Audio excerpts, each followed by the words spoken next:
Welcome to the Big Ree and Ace Pick 6, NFL Week 4. Let's go, Ace. All right, boys, NFL Week 4. Cannot wait, guys. Going to be a really good weekend.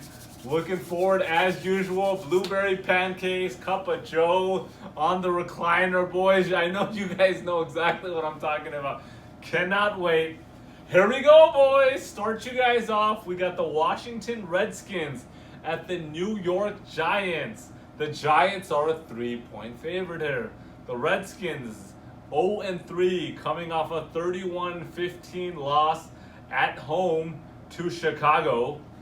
That was a bad loss. You know, they did come back a little bit in that game. It was a Monday night game, and they, I think they were down 28-3. Then they came back, put 28-0 maybe. Then they put up 3, and then 15. So it looked like they might have mounted a comeback, but Washington is just a complete mess right now. Your quarterback is Keenum.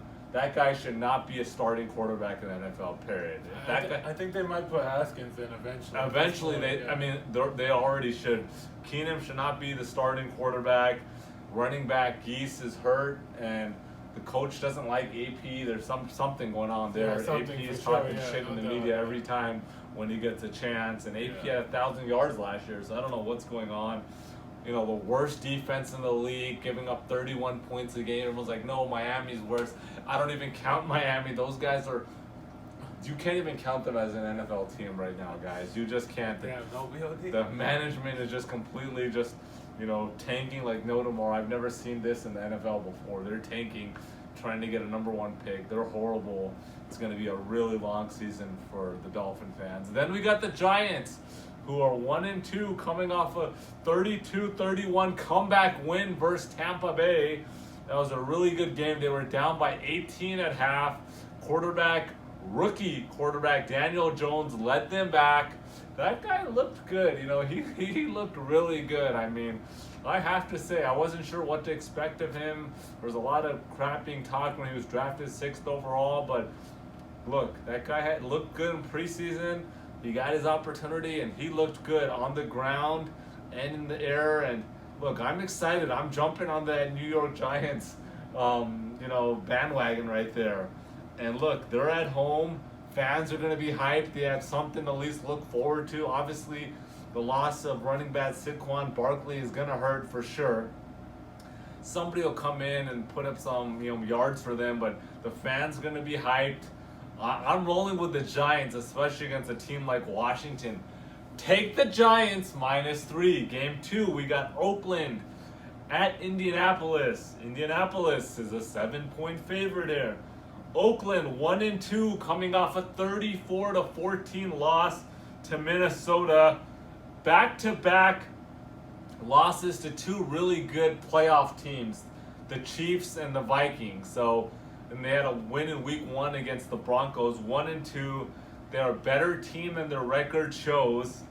And look, on a bright side, quarterback, Carr is completing 73% completion rate. That's pretty good. Rookie running back Josh Jacobs is looking pretty solid. I think he's going to have a 1,000-yard season. And, I'm calling it upset alert here, boys. Upset alert. Look, they're definitely covering the 7. They could upset, and I'll tell you why, and I'll get into that when I talk about Indy, but upset alert. But look, I really like them here. Then we got Indy, who's 2-1, coming off a 27-24 win versus Atlanta last week. And look, this is another team that looks better than they really are. Quarterback, Brissett looked pretty solid. I think 7 TDs, 1 interception. He's looking solid, but look, they're going to regress back to the mean. And don't get too excited about the Colts. They're a below-average team. And look, they might win this game. They're at home. They should win. But I think there's an upset alert here for the Raiders. The Raiders are covering this 7 all day long. This is my lock of the week, boys. Take Oakland +7. Game 3, we got the Dallas Cowboys at the New Orleans Saints. The Cowboys are a 2.5-point favorite here. Cowboys coming off a 31-6 win versus Miami. But first, look, do not get too excited about the Cowboys. The Cowboys have wins versus the Giants, the Redskins, and Miami. Nobody to talk home about. Those teams are 1-8 combined. Everybody loves to get excited. Everybody loves a reason to get excited about the Cowboys. The Cowboys are the equivalent of Notre Dame in college football. Like there's a reason where they try to just like pump them up, put them top in the rankings when the team is really not that good. There's all these damn Cowboy fans out there going to be upset that like, oh, Ace is trash. And look, the Cowboys are not that good of a team. Every year, this is a Cowboys year. When has it been the Cowboys year? 92, 93, 25 years? I mean, god damn it. You guys talk about this. Oh, Romo's a savior. Dak's a savior. Stop all that nonsense. They'll be lucky to get 9 wins this season. Lucky to get 9 wins. I don't even expect that. And then Dak. Oh, Dak Prescott playing out of his mind. This guy is so good. Stop it. Stop it. This is Dak's 4th season. This guy has never thrown more than 23 touchdowns. And everyone's like, oh, he's on pace for like 45 TDs. You guys, stop this. He's going to make Jerry Jones pay. All this shit. Look, the worst thing the Cowboys could do is pay Dak Prescott a big contract. Worst thing. You remember when Flacco got that big contract? It was like, dude, are you effing kidding me? Brock Osweiler. There's certain quarterbacks you don't pay. They're mediocre and they're like, oh, well, we have to pay him. Bullshit. You do not pay $30 million to Dak Prescott. That's going to be the worst freaking move. This guy's going to have 3,500 yards, 3,600 yards, 24, 25 TDs. That's not worth $30 million a year.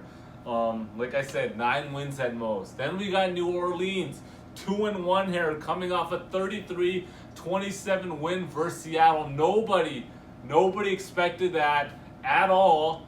And look, Breeze, I get it.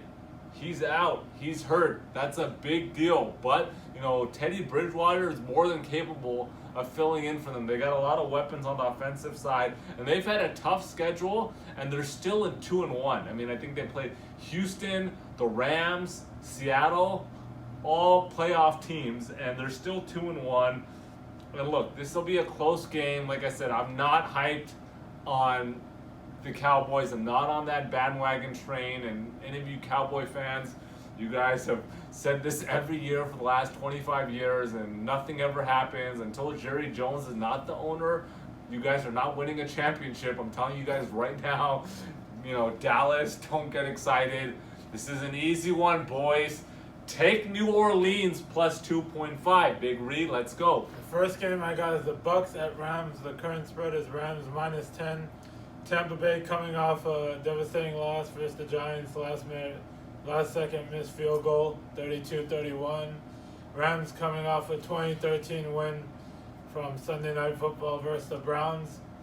So we all know the Rams are the clear better team here on both sides of the ball. I think the Rams, they go up big, and then in the fourth quarter, a garbage time touchdown is going to come, and they're going to backdoor him. I think Jameis is going to have one of those garbage time touchdowns. He's a good quarterback. So I'm taking the Bucks plus 10. The second game I got is the Jaguars at the Broncos. The current spread is Broncos -3. We got the Jaguars coming off a big win on Thursday Night Football, which Ace called right there. Give you my boy Ace. Yes, sir. The 20-7 versus the Titans at home. Broncos. Hope you guys doubled up that bankroll. Yeah, did you guys? And we got the Broncos coming off a loss versus the Packers, 27-16 on the road at Lambeau.